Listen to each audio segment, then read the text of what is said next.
Toriko. Now, before I get started, the reason why this is coming out on Saturday is because right now I'm in Anaheim, California for a NESB convention, the National Society of Black Engineers. It's not racial, trust me.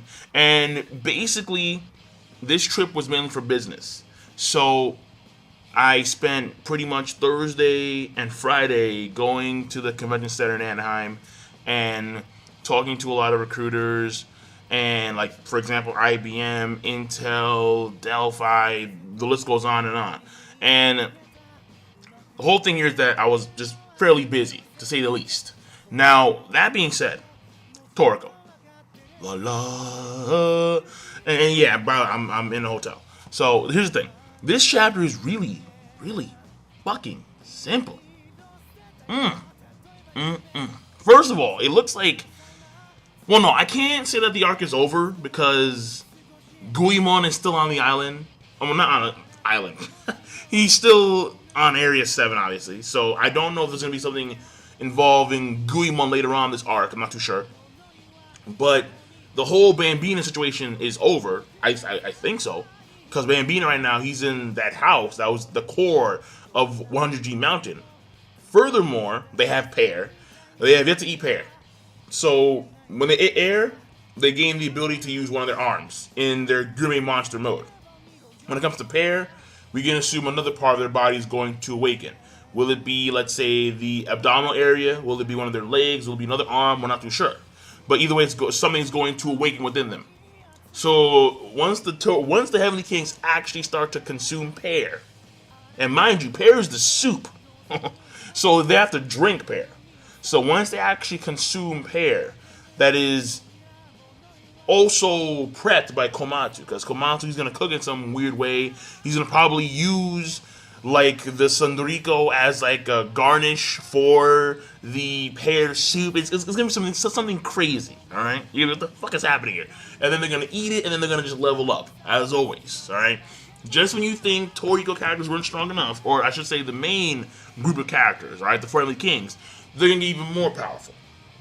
And I need to keep in mind that Komatsu already drank Pear.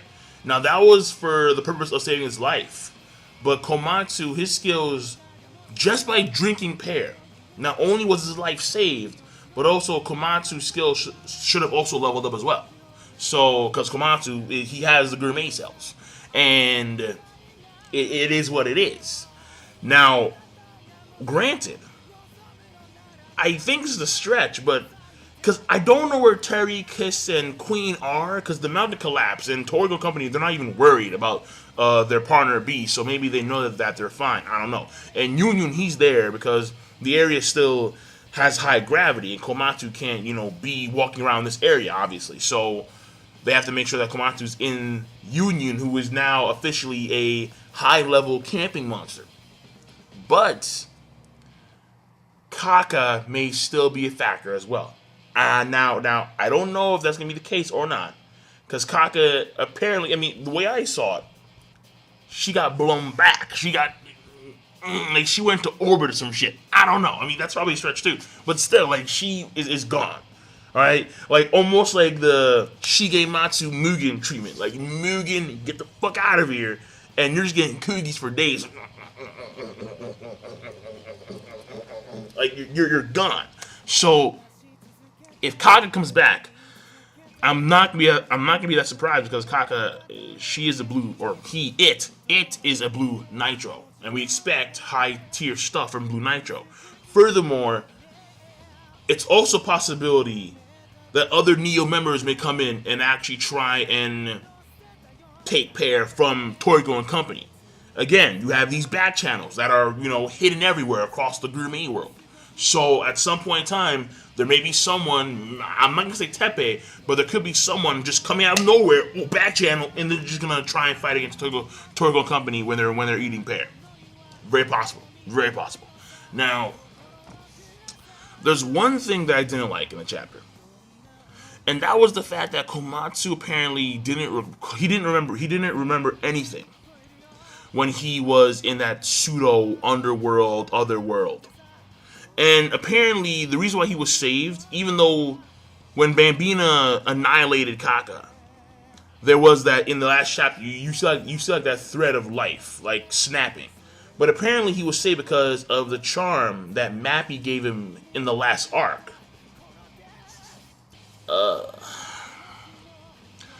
Now, to me, it was a little bit too convenient. I was like, really? Like, so like, what's in the charm? I don't know. I have no idea.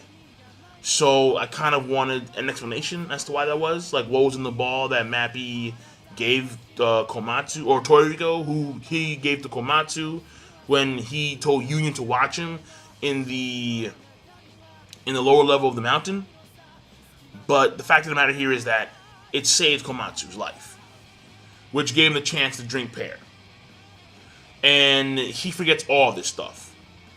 And that sucks because now we still don't know how Komatsu was able to prepare pear in that fashion. How he knew there was going to be a pear on his side and a pear on Toriko's side. We got to grab it at the same time, and then we got to merge it. I'm like, how do you know that? And like, I don't want to say it was like some type of like subconscious, action on Komatsu's part. Like he just knew because he just has outstanding food luck. No. Like I don't want to buy that at all. But we still don't know why. And that irks me. It really does. And the rest of the chapter is pretty much just tears and crying, and it was heartwarming. We find out that there's a core of 1G Mountain, and the actual gravity is, and it's basically all like one little small hill. And apparently there's a house there, I think maybe built by Bambina or someone Bambina knew, and it was for his lover. She's in the tomb. And the final totem, or the final mural that Coco didn't see in that room full of murals was taken by Bambina, and it was in fact the kiss. It is the mating dance.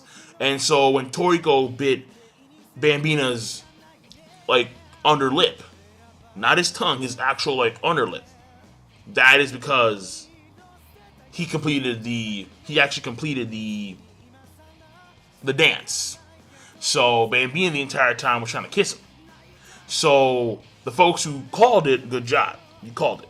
I think I did too, maybe, but I think I was very shaky on that because I wasn't too sure. Whatever. Either way, fact of the matter here is that that's a chapter, and also, yeah. So the Sundrikos, the fact that the Sundrikos themselves are an ingredient that can be eaten, that to me I found very fascinating. Because obviously, they're an ingredient, but to actually consider eating the Sundriko was something that I never thought of because they were so deadly, like pollen, and then like all the water in your body, like 100% fatality rate. I'm like, all the water in your body, no matter how big you are, would disappear, would just be drenched out of you through mucus and tears and whatnot within a few seconds. So who want to eat that thing? But apparently the antelope is actually the Sunrico themselves to their own pollen. Fascinating. So that's it. That being said, the chapter overall, I'm gonna give a rating of that was a good chapter. It was heartwarming. It was also, I think, a closing for this arc, but we can't be too sure about that. We find out that there's actually a core to 100G Mountain where all the gravity originated from, this one hill, where Bambina's lover is in a tomb built by who? The house? I don't know. Maybe him. Maybe Bambina itself, or maybe someone else. And then also it is the fact that they have discovered a few things along the way when now that Komatsu's back, and how they keep on being saved by the ingredients, no matter what. Given the situation, it's the ingredients that come help them out, as if like their destiny for greatness is, or as if like they are destined for greatness. There we go. Yeah. All right. Okay, so that's it. So that being said, I'm done. The chapter once again is good, and I will see you guys later. Rate the video, comment, subscribe. Have a nice one. And by the way, it's okay to cry for a friend that you just saved. All right, there's nothing homosexual about that. All right, okay, Joshua, there's nothing homosexual about that. All right.